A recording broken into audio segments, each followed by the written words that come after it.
I pledge allegiance to the flag of the United States of America, and to the republic for which it stands, one nation, under Osiris, indivisible, with liberty and justice for all. You might be wondering what Osiris has to do with pledging allegiance to America. Well, nothing. Osiris has nothing to do with the pledge.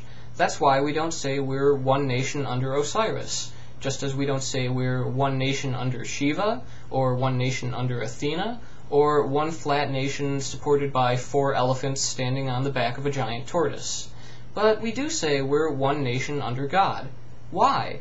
Substantially, it's no different from one nation under Raiden. God has nothing to do with the pledge.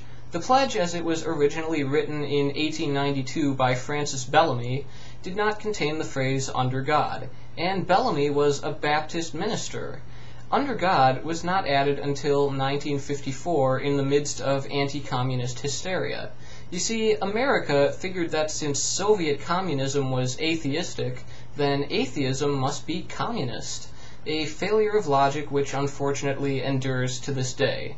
And since atheism was apparently communist, the federal government decided that our pledge could not remain devoid of religion, so it needed a hefty dose of God.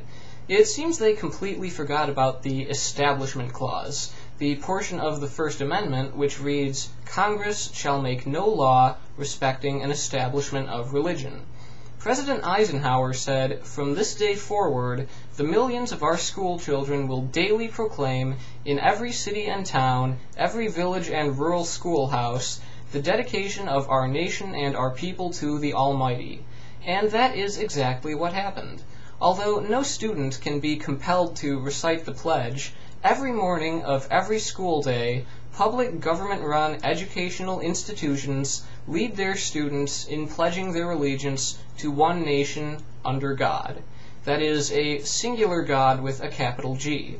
The government thus promotes theism, the belief that there is a God, and monotheism, the belief that there is only one God. This is an establishment of religion. It violates the First Amendment and is not constitutional. This is not a new idea. Numerous lawsuits have made this very same allegation, and a federal court has ruled that including the phrase "under God" when the pledge is recited in public schools is an unconstitutional endorsement of monotheism. And beyond the legal issues introduced by making the pledge into a religious oath, it's just plain incorrect. This is not one nation under God because God does not exist, just as Osiris and Raiden do not exist. But including this in the pledge gives people the impression that God does exist, and to tell this to students in an educational setting is irresponsible and unacceptable. And even though there's no legal requirement for students to recite the pledge, there is a strong social pressure to do so.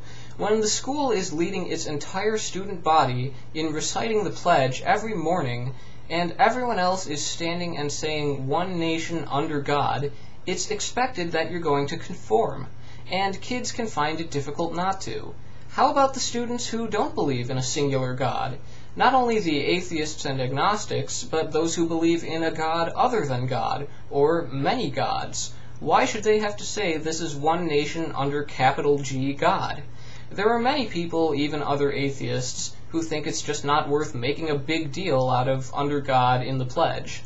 You know, since it's just 2 little words, and when it comes to religion and government, there are more important issues to deal with. Well, I disagree. Where do they think these other issues stem from? It certainly isn't helping that every morning at government schools, every student is told that the United States of America is one nation under God. Every school day, for over a decade of their childhood. And this actually does make people think America is one nation under God. We've all heard people, adults, even politicians, claim that America is a Christian nation because this is one nation under God. Well, where do you think they got an idea like that? If we allow the government to tell people that this is one nation under God, what did you expect would happen? And can we really be surprised that they want to force religious creation myths into science classes when every school day begins with an acknowledgement of religion? The truth is, you do not need to believe in God to pledge allegiance to our country, because America is a pluralistic society with a secular government. If we're one nation under God, then we are also one nation under all of the gods, and one nation under no gods. But religion really has nothing to do with it. You can pledge your allegiance to America if you're a Christian, an atheist, a Hindu, or if you just don't care about religion at all.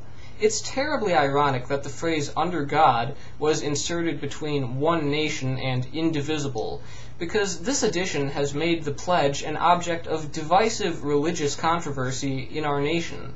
The pledge has been changed before. It can be changed again, and it should be.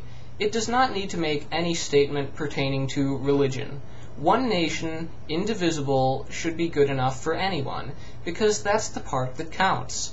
When it comes to pledging our allegiance, we do not need to be divided by our religious beliefs, but unified as one nation.